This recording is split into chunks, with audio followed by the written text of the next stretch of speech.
My brother Marcus has always been the family success story. The golden child. The one who could do no wrong. I'm Elena. The disappointment. The one who never lived up to her potential.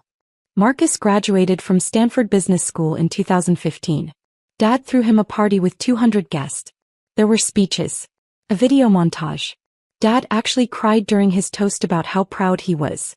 I graduated from MIT with a dual degree in computer science and economics that same year. I got a card in the mail. It said, "Congratulations. Love, Mom and Dad." That should have told me everything I needed to know about how the next decade would go. Marcus started a consulting firm in Denver called Apex Strategic Solutions in 2016. Dad invested $500,000. Mom told everyone at church. Aunts and uncles shared his LinkedIn post. Cousins asked for business advice. I started working as a software engineer at a tech startup. Nobody asked about my job. When I mentioned it at Thanksgiving, Dad said, "That's nice, honey. Marcus, tell everyone about your new client." By 2018, Marcus had moved his company into a beautiful office space in the Lodo district. Exposed brick. Floor-to-ceiling windows. A conference room with a glass table that seated 20. I attended the open house. The whole family came. Dad gave another speech about entrepreneurship and legacy. Marcus showed everyone around like he was giving a tour of the Sistine Chapel. "This is what success looks like," he told me privately, gesturing at the space. "Maybe someday you'll have something like this." I smiled. Maybe. What he didn't know, I'd been buying commercial real estate since 2017. My first job out of MIT was at a startup that got acquired by Google for $340 million in 2016. My stock options were worth $2.8 million after taxes. I didn't tell my family. Why would I? They'd made it clear that Marcus was the business mind.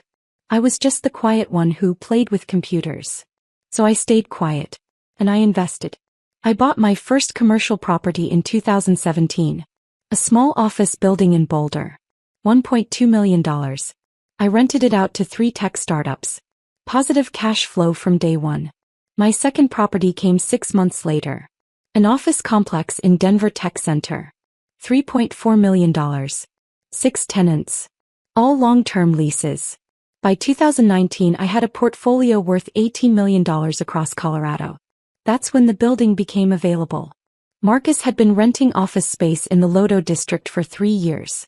His company was growing. He had 15 employees. He'd tell anyone who would listen that he was building an empire. The building he rented space in was a converted warehouse. 6 floors. Exposed brick. Massive windows. 22 office suites. In March 2019, the owner died. His estate put the building on the market for $14 million. I bought it in cash through my LLC, Catalyst Properties Holdings, in April 2019. Marcus never knew. His rent checks went to a property management company. His lease agreement had the LLC name on it, not mine. The property managers handled everything. I owned the building my brother's office was in. And he had no idea. For the next 4 years, life continued as normal. Marcus's company grew. By 2023, he had 23 employees. He'd expanded to take up the entire 3rd floor of the building. His company did $4.7 million in revenue that year. Dad bragged to everyone. Mom posted about it on Facebook. Extended family asked Marcus for business advice at every holiday gathering. I continued my work in tech. In 2020, I joined a fintech startup as their VP of engineering. We scaled from 30 employees to 200. We raised a Series C for $85 million. My equity was now worth approximately $12 million on paper. I also continued buying real estate. By 2023, my portfolio was worth $47 million. I owned 12 commercial properties across Colorado and Utah. Nobody in my family asked about my work. When they did, the questions were surface level. "Still doing the computer thing? That's nice, honey. Marcus just landed a $2 million client." At Christmas 2022, Marcus announced he was buying a house in Cherry Creek. $2.4 million. 5 bedrooms. Home theater. Wine cellar. Dad stood up and hugged him. "This is what I'm talking about. Real success. Real wealth." Mom cried happy tears. I was sitting right there. I'd owned a $3.8 million penthouse in downtown Denver since 2021. Nobody knew. Nobody asked. That was fine. I didn't need the attention. What I didn't realize, Marcus's success was about to become a weapon. The shift happened slowly then all at once. In early 2023, Marcus started making comments about my career.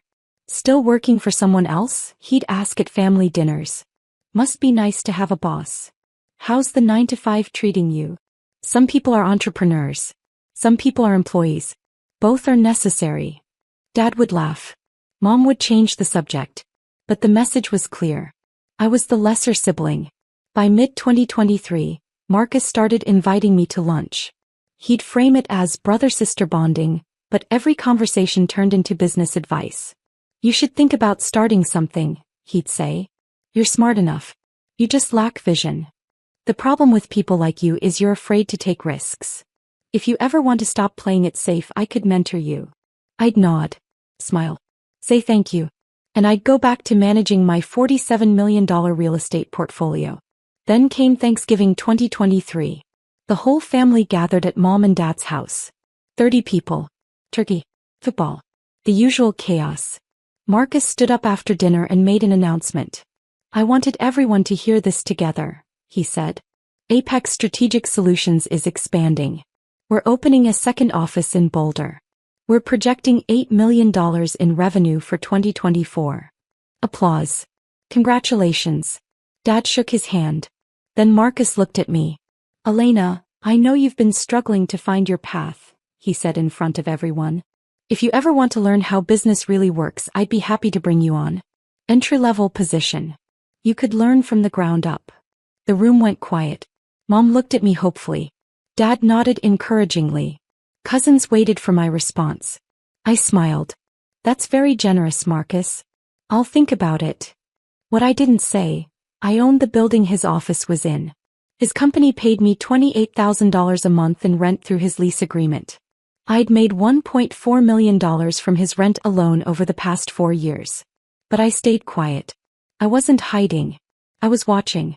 January 2024 arrived with new energy. Marcus's company had a strong end to 2023. He was confident, aggressive. He'd hired 3 new consultants and was negotiating 2 major contracts. He started inviting me to visit his office. Come see what real business looks like, he'd text. I'd make excuses. Too busy. Deadlines. Travel. But in February he wore me down. Come on, he said on the phone. 1 hour. Let me show you what I've built. Maybe it'll inspire you to finally do something with your life. I agreed to visit on a Tuesday afternoon. I arrived at 2 p.m. The building I owned. The office he rented. Marcus greeted me in the lobby like a CEO welcoming a dignitary. Firm handshake. Big smile. Welcome to Apex, he said.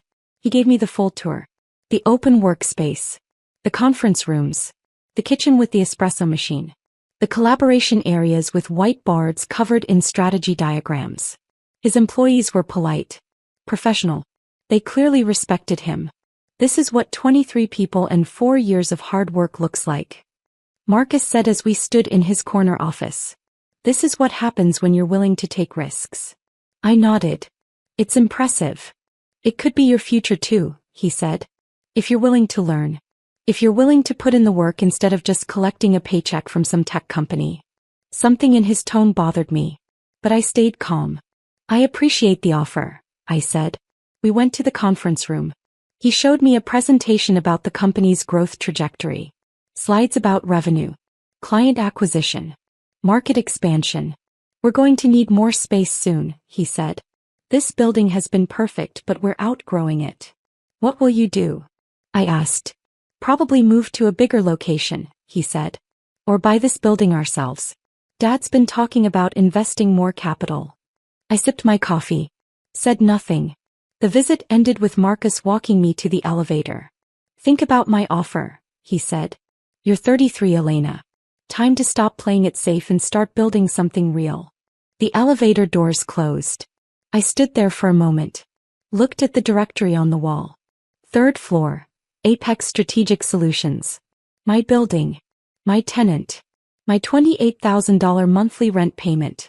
I walked out to my car and drove home. That night Marcus texted, "Good seeing you today. Offer stands. Let me know." I didn't respond. March arrived with chaos. Marcus's company landed a huge contract. $3.2 million over 2 years with a healthcare conglomerate. It was the biggest deal in Apex's history. Dad threw Marcus a celebration dinner. The whole family came. Steaks, wine, champagne toasts. "This is what happens when you have vision," Dad said, raising his glass. "When you're not afraid to dream big." Everyone cheered. I sat at the end of the table, quiet, smiling politely. After dinner Marcus pulled me aside. "I meant what I said," he told me. "The offer for you to join Apex. It's real. But it's not going to be available forever." "I appreciate it," I said. "Do you?" he asked. His tone shifted. Harder. "Because from where I'm standing, it looks like you're wasting your life. You're 33. No business. No real career trajectory. You work for someone else making probably what, $120,000 a year?" "Something like that," I said quietly. "That's what I thought," he said. "Elena, I'm trying to help you. But you have to want to help yourself." I nodded. "I understand." "Do you?" he pressed. "Because I don't think you do. I think you've gotten comfortable being mediocre. And that's sad." Something in me snapped. Not anger. Just clarity. I looked at my brother. Really looked at him. "Marcus," I said calmly, "I'm fine. But thank you for your concern." He shook his head. "You're not fine. But okay. Keep telling yourself that." The dinner ended. I drove home. That night I made a decision. I wasn't going to tell my family about my success. But I also wasn't going to tolerate Marcus's condescension anymore. If he wanted to see me as a failure, fine. But I was done pretending his opinion mattered. April 2024 brought the breaking point. Marcus texted me, "Come to the office Friday at 2 p.m. Need to talk." I arrived on time. He met me in the lobby. "Come upstairs," he said. We rode the elevator in silence. 3rd floor. His domain. He led me to his office and closed the door. "I'm going to be direct," he said. "Dad's been talking about his estate planning. He's dividing assets between us. But he's concerned about you." "Concerned how?" I asked. "About your financial stability," Marcus said. "You don't own property. You don't have a business. You're just coasting. He's worried that if something happened to him, you wouldn't be okay." I stayed quiet. "So here's what I'm proposing," Marcus continued.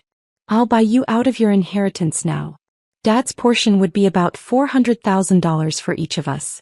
I'll give you $300,000 cash today. You can use it as a down payment on a house. Start building some real equity." I stared at him. "You want to buy my inheritance?" "For your benefit," he said.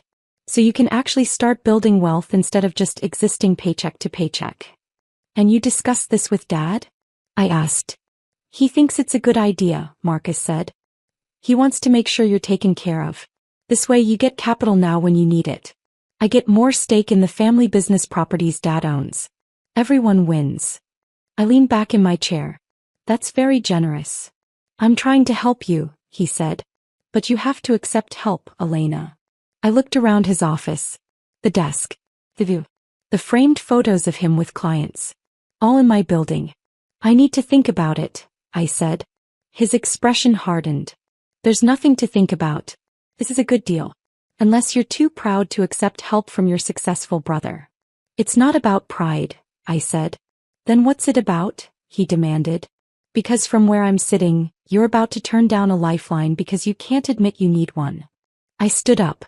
I said, "I'll think about it." "Sit down," Marcus said. "We're not done talking." "Actually we are," I said. His face flushed red. "You know what your problem is, Elena? You've never understood how the real world works. You live in this fantasy where your little tech job matters. But it doesn't. You're 33 and you have nothing to show for your life." I walked toward the door. "Don't walk away from me," Marcus said, his voice rising. "I'm trying to help you and you're being ungrateful and childish." I opened the door. "You're a failure," Marcus said behind me. "And you're too stubborn to admit it." I walked out of his office. Through the workspace.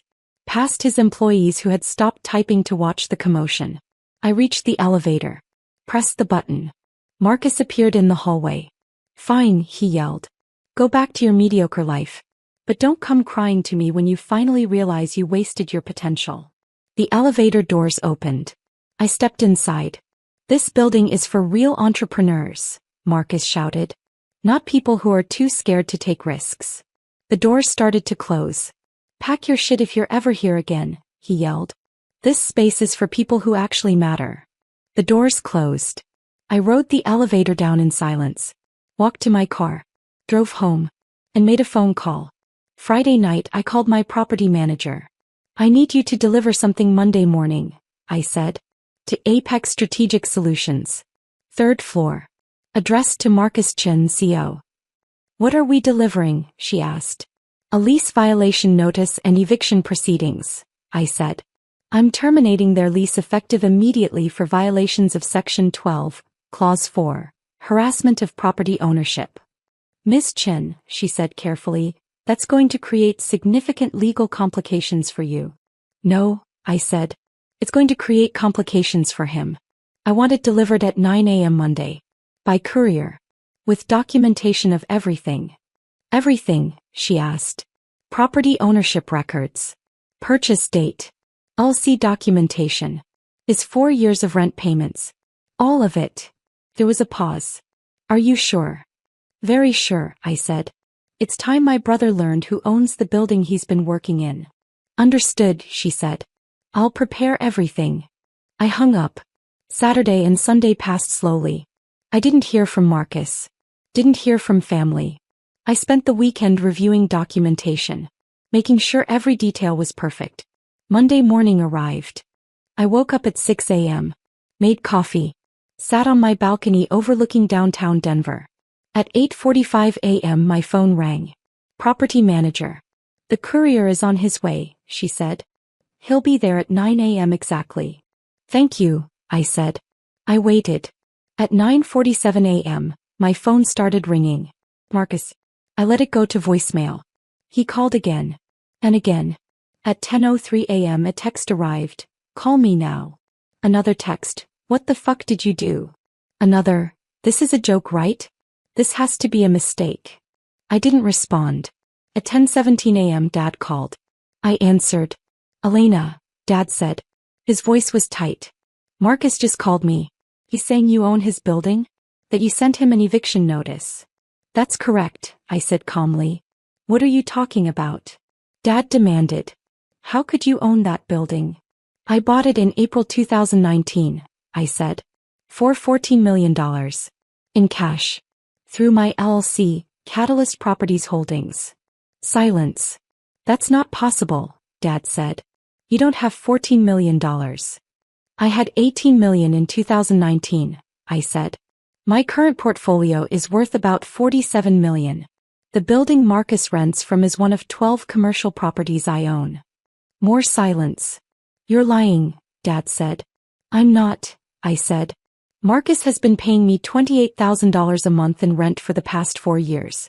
I've made $1.4 million from his company alone. Why would you do this?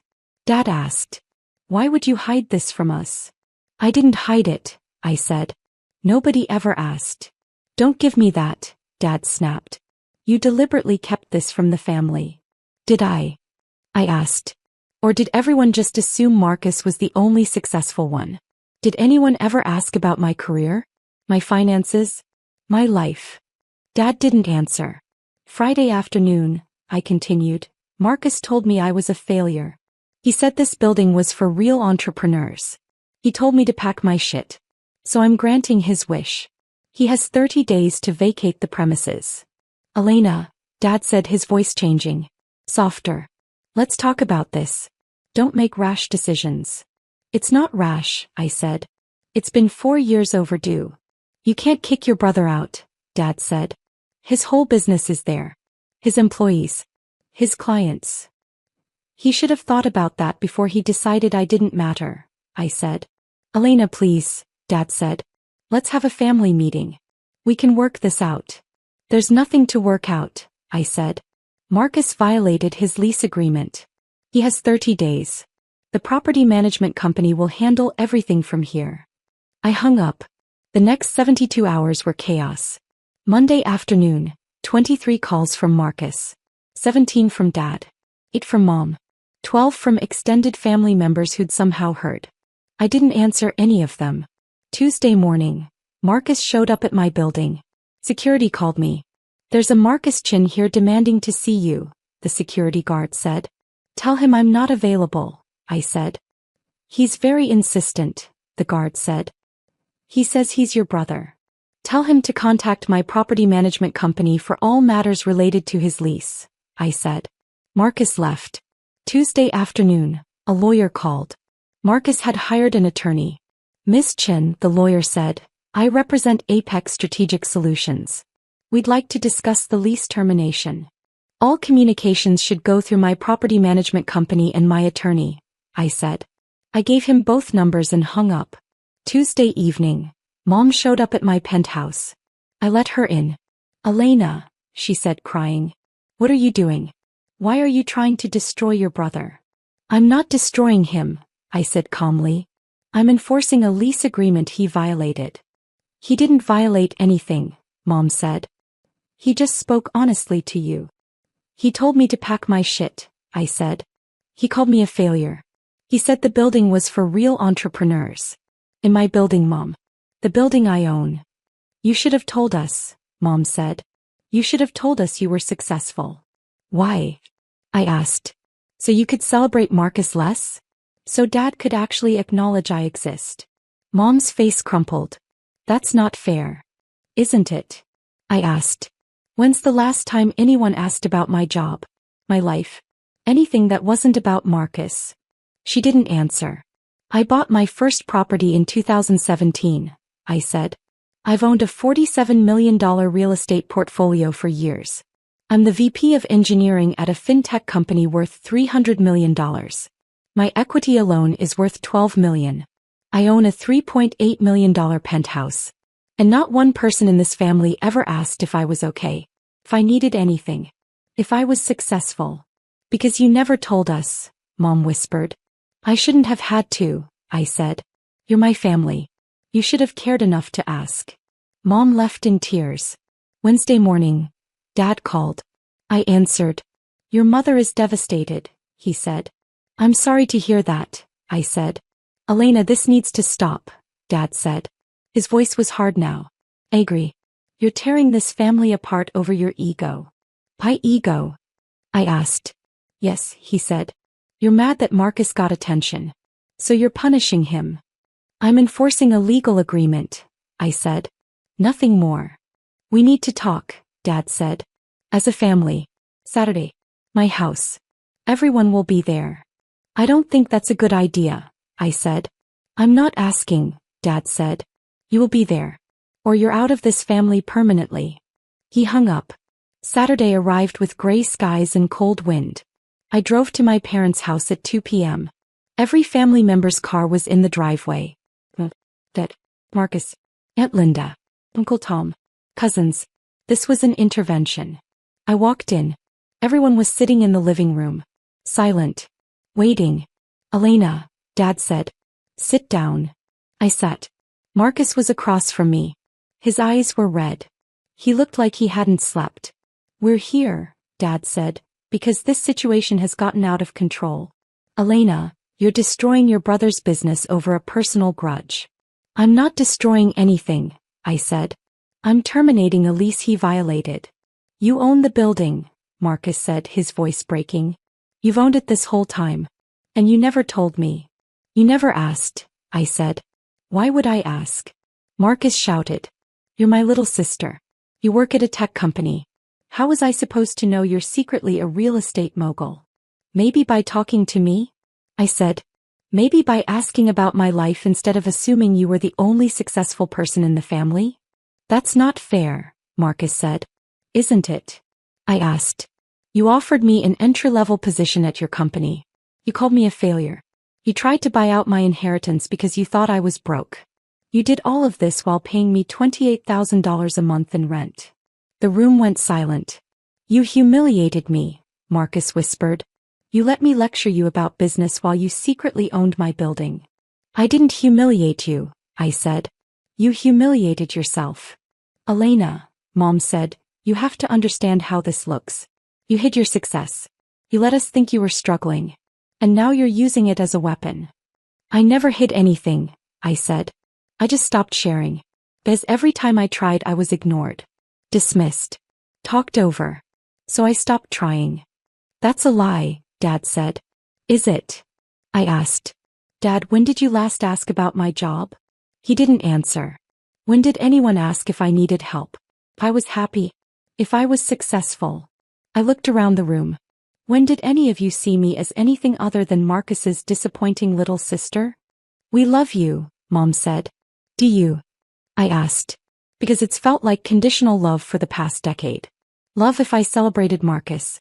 Love if I stayed quiet. Love if I accepted being less. Aunt Linda spoke up. Elena, honey, you have to see how this looks. You're punishing Marcus because he's successful. No, I said. I'm protecting myself from someone who spent years treating me like I was worthless. And that person happens to be my brother. Marcus stood up. I'm sorry, okay? I'm sorry I didn't know. I'm sorry I said those things. But you can't destroy my business over this. I'm not destroying your business, I said. I'm giving you 30 days to find new office space. The same courtesy I'd give any tenant who violated their lease. This is different, Marcus said. I'm your brother. Exactly, I said. You're my brother. And you treated me worse than I'd treat a stranger. Elena, Dad said, standing up. Here's what's going to happen. You're going to withdraw the eviction notice. You're going to extend Marcus's lease. And we're going to move forward as a family. No, I said. Excuse me. Dad said. No, I repeated. I'm not withdrawing anything. Marcus has 30 days. Then you're not welcome in this family anymore, Dad said. I stood up. I stopped being welcome years ago. I just didn't realize it. I walked toward the door. Elena, Mom called. Please don't do this. I turned back. I'm not doing anything, Mom. I'm just done pretending that being invisible was the same as being loved. I left. The next 2 weeks were silent. No calls. No texts. No contact. Marcus's attorney negotiated an extension. I agreed to 60 days instead of 30. Not as a favor. As a business decision. My property management company found 3 new potential tenants for the 3rd floor. All with better credit. Higher rent. Longer lease terms. Marcus's company began the process of moving. I heard through mutual business contacts that he'd found space in a different building. Smaller. More expensive. But available. I continued my life. My job. My investments. My routine. On a Tuesday morning 3 weeks after the family meeting, I received an email. From Marcus. Subject line, I need to talk to you. I deleted it without reading. An hour later, another email, please. I opened it. Elena. I've spent 3 weeks thinking about what happened. About what I said. About how I treated you. You were right. I didn't ask about your life. I didn't see you. I assumed I was the only one who mattered. And I'm sorry. I don't expect you to forgive me. I don't expect you to change your mind about the lease. I just need you to know that I understand now. You weren't hiding. I was just too arrogant to look. Marcus. I read it twice. Then I closed my laptop and went to a meeting. October 2024 arrived with golden leaves and cold mornings. Marcus's company had moved into their new space. Smaller. 3rd floor of a different building. Higher rent. I heard through the family grapevine that his business was struggling. The move had been expensive. He'd lost 2 clients during the transition. Revenue was down. I didn't reach out. My portfolio hit $52 million. I promoted 2 senior engineers at my company. I bought another property in Salt Lake City. Life continued. On a Friday afternoon my phone rang. Unknown number. I answered. Elena. A woman's voice. Familiar. Yes. It's Rebecca. Marcus's wife. I hadn't spoken to Rebecca since the family meeting. Hi, I said cautiously. I know I have no right to ask this, Rebecca said. But I need to talk to you. In person. Just 30 minutes. Rebecca. Please, she said. It's not about the lease. Or the building. It's about Marcus. Something in her voice made me pause. Hey, I said. Coffee tomorrow morning? Thank you, she whispered. We met at a cafe in Capitol Hill. Rebecca looked tired. Thinner than I remembered. Thank you for meeting me, she said as we sat down. Of course, I said. What's going on? Rebecca took a breath. Marcus is not okay. The business is failing. We're burning through savings. He's not sleeping. He barely eats. And he won't talk to anyone. I stayed quiet. He's too proud to ask for help, Rebecca continued. But I'm not. Elena, I know what he did. I know what he said to you. And you had every right to do what you did. Rebecca. Let me finish, she said. Marcus has been the golden child his whole life. Everything came easy. Dad's approval. Success. Pain. And when you revealed that you'd been more successful than him all along, it shattered something in him. That's not my problem, I said gently. I know, Rebecca said. But I'm asking you to consider something. Not for Marcus. For yourself. What do you mean? You proved your point, Rebecca said. Everyone knows you're successful now. Marcus knows he was wrong. The family knows they ignored you. You won. But winning doesn't mean you have to keep punishing him forever. I looked at my coffee. I'm not punishing him. I'm just living my life. Are you? Rebecca asked. Because from where I'm sitting you're still carrying all that hurt. All that anger. And it's heavy. What are you asking me to do? I asked. Have coffee with him, Rebecca said. Just once. Let him apologize properly. Not to fix the business. Not to get something from you. Just to heal what's broken. I don't know if I can, I said. I understand, Rebecca said. But think about it. For yourself. Not for him. She left. I sat there for another hour. Thinking. 2 weeks later I called Marcus. He answered on the first ring. Elena. Hi, I said. Rebecca talked to me. Silence. I'm willing to have coffee, I said. One conversation. That's all I'm promising. Okay, Marcus said quietly. When? Saturday. 10 a.m. Same cafe. I'll be there, he said. Saturday arrived. I got there early. Ordered coffee. Waited. Marcus arrived at 9:55 a.m. He looked different. Older. Tired. Humble. Thank you for coming, he said as he sat down. I nodded. I don't know where to start, Marcus said. Start with the truth, I said. He took a breath. I was jealous of you. I blinked. What? I've been jealous of you since we were kids, Marcus said. You were smarter than me. You got into MIT. You understood things I had to work twice as hard to learn. And I hated it. I didn't know what to say. So I made myself into the golden child, Marcus continued. I worked harder. I got the praise. I built the image of success. And I convinced myself I'd won. That I was better. Marcus. But you were always ahead of me, he said. You just didn't need the applause. And that made me even more insecure. He looked at me. When I found out you owned the building, I wasn't just embarrassed. I was devastated. Because it meant everything I'd been telling myself was a lie. I wasn't competing with you, I said. I know, Marcus said. That's what makes it worse. You weren't even trying to beat me. You were just living your life. And you still won. This isn't about winning, I said. I know, he said. But that's how I saw it. And I'm sorry. I'm sorry for treating you like you didn't matter. I'm sorry for offering you an entry-level job. I'm sorry for calling you a failure. I'm sorry for all of it. I sat back. Do you know why I never told you about my success? Why? He asked. Because I didn't need to, I said. I didn't need Dad's praise. I didn't need Mom's Facebook posts. I didn't need anyone to validate that I was doing okay. I just needed to do the work. I wish I could be like that, Marcus said. You can, I said. You just have to stop measuring yourself against everyone else. We sat in silence for a moment. Your business is struggling, I said. Yeah, Marcus admitted. The move was expensive. We lost clients. It's been rough. What are you going to do? I asked. Figure it out, he said. Like I should have been doing all along instead of performing for Dad. I nodded. Good. Elena, Marcus said, I'm not asking you to forgive me. I'm not asking for help with the business. I'm just asking if someday we can rebuild something. As siblings. Not competitors. I looked at my brother. Really looked at him. Maybe, I said. But it's going to take time. I understand, he said. We finished our coffee. Talked about small things. Weather. Rebecca's new job. Nothing important. When we left, Marcus hugged me. Thank you, he whispered. I hugged him back. Don't make me regret this, I said. I won't, he promised. November 2025. Marcus's company survived. Barely. He downsized to 12 employees. Focused on 3 core clients.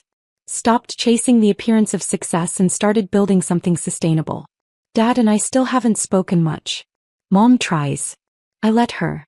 The extended family gossips. I don't care anymore.